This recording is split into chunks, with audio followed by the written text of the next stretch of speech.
All right, ladies and gentlemen, welcome to X-Pool.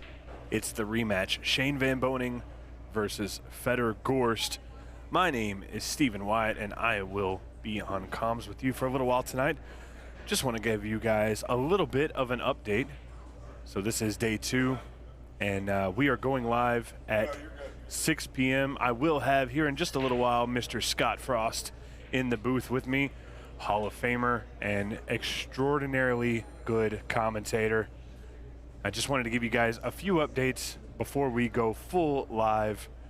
And the update is this: we will have a free preview available on Facebook and YouTube. So if you're watching, make sure that you buy your pass ASAP, because that preview is going to be very short. That preview is going to be very short. So make sure you go to xpool.live, get your pay-per-view pass. That's the only place you can watch this from start to finish. If you buy your pass today, you can go back and watch day 1 as well as day 3. But I just wanted to give you guys a quick update. So here's an important one. There are some storms rolling through the Louisville area. It's going to get a little nasty here later tonight. And we've had a few power issues. If you were watching yesterday, we had some power issues early in the day. We've had a power issue today already. So we're crossing our fingers, and we're hoping that none of that comes out once we start. But I just want to give you guys the heads up. If you have any issues, it may be us, not you. So bear with us. We know the importance of you guys want to pay for this and you want to watch it. Sometimes things happen out of our control, and we will do our best to get it all kicked back up as soon as possible. We'll make sure you don't miss any of the action. And I just wanted to give you guys that heads up. Once again, my name is Stephen Wyatt, and you're watching xpool.live here live at Rail Yard in Louisville, Kentucky. It's the rematch, Shane Van Boening versus Fedor Gorst, and it starts at 6 p.m. Eastern time. That's going to be 5 p.m. Central time. About 15 minutes, guys, so hang in there. Don't go anywhere, and be ready to watch the best action for day 2 of SVB and Fedor Gorst.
right, ladies and gentlemen, we are just minutes away from go time. You are watching X-Pool, and my name is Stephen Wyatt, and I've got the extraordinarily good commentator, as well as Hall of Famer, Mr. Scott Frost. It's the Freezer. Yeah, how you doing, Stephen? And I'm wonderful. This is gonna be an interesting day. They say that these matches are usually lost and won on day 2. Yeah, I mean, it can be lost. You never really lose it on day 1, but you can definitely lose it on day 2. I think it's more about what Fedor's done versus what Shane hasn't done. And they're ready to get rocking and rolling. I think everybody else is as well. But the topic, really, in my opinion, the more I had time to sleep on it, is how Fedor's performed overall. I think that is really what stands out. His break was simply better. His game after the break was simply better. His decisions were better. There were many moments yesterday where Shane had options to play defense and kind of took the offensive play on and cost him a couple of games. And those things will show up in the long run. Yeah, it's one of those things where if you look back at the match that happened last year, everything that Fedor didn't do well last year, you can clearly see that he's not only worked on it, but he's worked on it religiously, and he's come back better. Something we touched on in the interview last night was the break that he was having issues with last year. He's made those adjustments. Yes, he has. And it shows. And so this is game number 1, right, Stephen? This is game number 1. And if you're watching on Facebook and YouTube, we're only doing 4 games. 4 games for free. If you want to get your pay-per-view pass, get it at xpool.live. You can buy day 2. It'll give you day 1 as well as the finale tomorrow. All right, this is what we're looking at. This is what Shane has to look at, the one in the top right. Now, the cue ball did finish high, so this is steep, a possible bank available. But if the cue ball doesn't get the kiss, Fedor really kind of looking straight into the 1 again. Psychologically, Stephen, I think that affected Shane quite a bit yesterday. Yeah, I think so. And I think we're going to see some adjustments there. Shane's one of the best at being able to make that comeback. So it's just a matter of executing, right? Yeah, and this is what I also feel is really important that Fedor does is plays percentages, never gets in a rush. If the play offensively isn't there, he's instantly looking at the right move defensively. And it seems to show up over time because he's a numbers guy. And that's just how his game's laid out. And statistically, I know if you look back at everything that happened yesterday, Fedor's definitely winning the safety battles. He's definitely making the most of those safety battles. That's something that I'm sure Shane knows he needs to adjust. Yeah, yesterday Shane did not hit the rack square for the most part. And we'll see real quickly if he gets a game or 2 under his belt if he ends up doing that. He's lost the cue ball a little bit, but I think no, he's not going to get away with it. So an opening look for Gorst early in game number 1.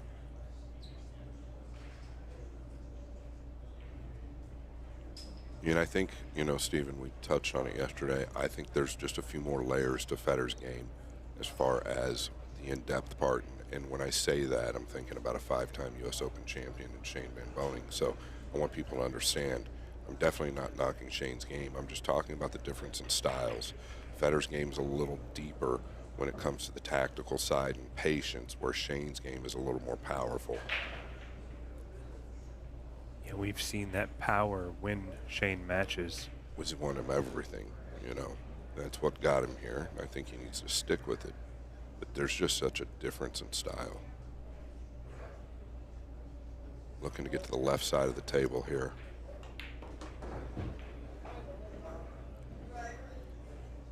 Very good shot there.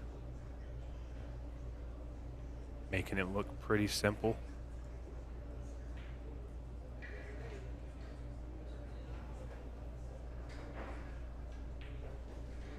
Yeah, I can't quite tell if he's a little steeper than it looks here. If we could get the overhead, maybe that would be awesome. Yeah. Is there fear of him running into the 7 here? He might be able to two-rail out just past the 7 here. I don't know if he can snatch back. Yeah, just two-rail out towards. Really nice. He looks very comfortable. He looks like he's just picking up where he left off from yesterday.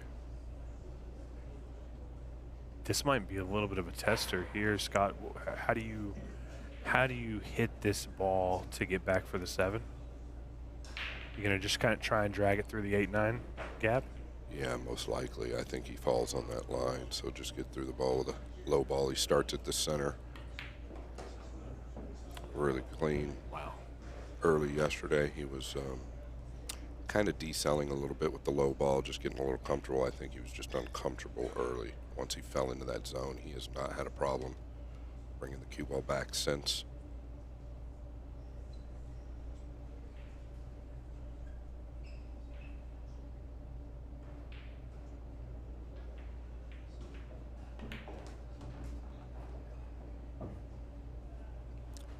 Fedor has one thing on his mind, and that's to stretch this lead. He did an interview last night, and he did mention if he can continue what he's doing, it'll be a blowout. If you're thinking like that, you know, there's a real good chance that it comes to fruition.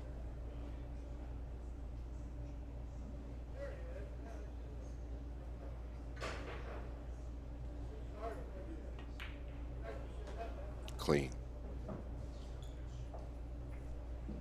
I really like the way he's run this rack. Solid safety to kick things off and gave him an opportunity to make that run.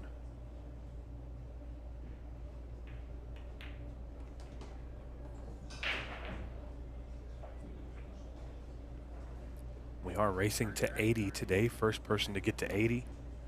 Just a matter of time.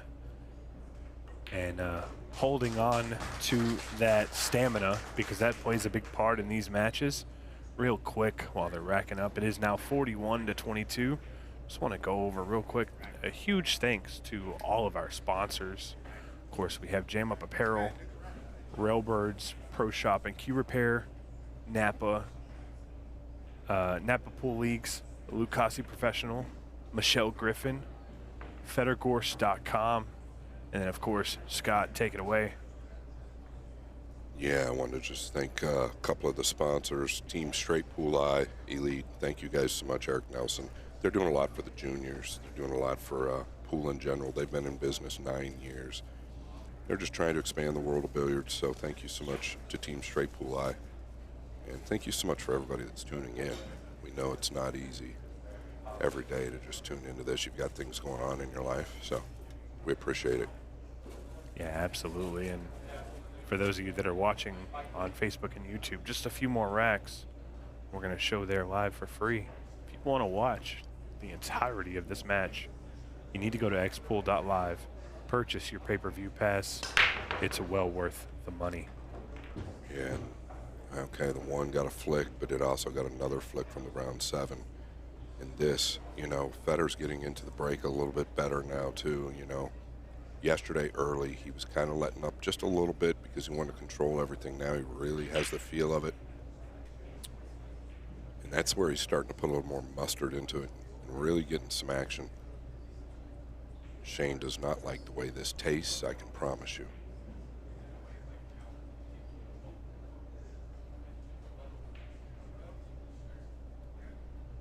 I like to avoid the 5. If he can catch the 5 heavy, I think he's okay. Oh, he's overcut the ball. A very uncharacteristic miss there by Fedor. Didn't see many of those yesterday. No, we saw some early, but not as of late, I agree. Did kind of get away with it. Yeah, got a little rub here. I think Shane will go to the top rail. Kind of try and chip the 1 back up to the top rail behind the 2 and bring the cue ball down, just create distance. He needs to catch it thin. Better to catch it thin than too thick. Just wants the cue ball to finish down low somewhere. Maybe find some cover down here. Yeah, kind of a little heavy. Yeah, that's the only thing he didn't want. And just like you called, I mean, that he attempted the shot, but all of, well, I say most of yesterday, especially near the end, these are the types of things that Shane was running into where he's just not quite getting the execution right. And again, it sounds like I'm dogging on him. I'm not, because he's one of the best in the world.